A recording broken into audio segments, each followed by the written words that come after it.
Baking start ചെയ്തിട്ട് ഒരു 5 വർഷമാകുന്നെങ്കിലും Raffaello cake ഇതുവരെയും ചെയ്തിട്ടില്ല കേട്ടോ. ചില ആൾക്കാർ അതിൻ്റെയൊക്കെ റേറ്റ് തിരക്കാറുണ്ടെങ്കിലും റേറ്റിൻ്റെ പ്രശ്നം കൊണ്ടാണോ എന്ന് എനിക്കറിയില്ല. റേറ്റ് അറിഞ്ഞു കഴിഞ്ഞാൽ പിന്നെ അതവർ വാങ്ങില്ല കേട്ടോ.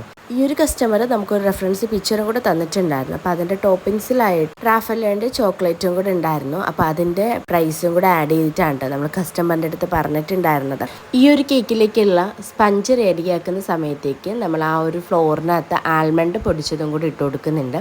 പിന്നെ ഇതിൻ്റെ സിറപ്പ് എന്ന് പറയുന്നത് നമ്മൾ നോർമൽ ഷുഗർ സിറപ്പ് വെച്ചിട്ടല്ല കേട്ടോ വെറ്റ് ചെയ്യുന്നത്. പാലും പിന്നെ വൈറ്റ് ചോക്ലേറ്റ് മെൽറ്റ് ചെയ്തതും കൂടെ ആയിട്ടുള്ള ഒരു മിക്സ് ആണ് കേട്ടോ. അതൊക്കെ കൊണ്ടാണ് കേട്ടോ ഈ ഒരു കേക്കിന് ഇങ്ങനെ ഇത്രയും റേറ്റ് ആയിട്ടുള്ളത്. നമ്മൾ ഓരോ റേറ്റ് കേൾക്കുമ്പോൾ ഇത്രയും റേറ്റോ എന്നല്ല ചിന്തിക്കേണ്ടത്. റേറ്റ് മാറുന്നതിനനുസരിച്ച് കേക്കിന് എന്തെങ്കിലുമൊക്കെ ഒരു വ്യത്യാസം വരും എന്നുള്ളതാണ് കേട്ടോ മനസ്സിലാക്കേണ്ടത്. റാഫലോ കേക്കിൻ്റെ ഫുൾ ഡീറ്റെയിൽഡ് ആയിട്ടുള്ള വീഡിയോ വേണമെങ്കിൽ അത് കമൻറ്റ് ചെയ്താൽ മതി കേട്ടോ. അപ്പോൾ ഇന്നത്തെ വീഡിയോ ഇത്രയുള്ളൂ. അടുത്തൊരു വീഡിയോ ആയിട്ട് വരുന്നത് വരെ താങ്ക്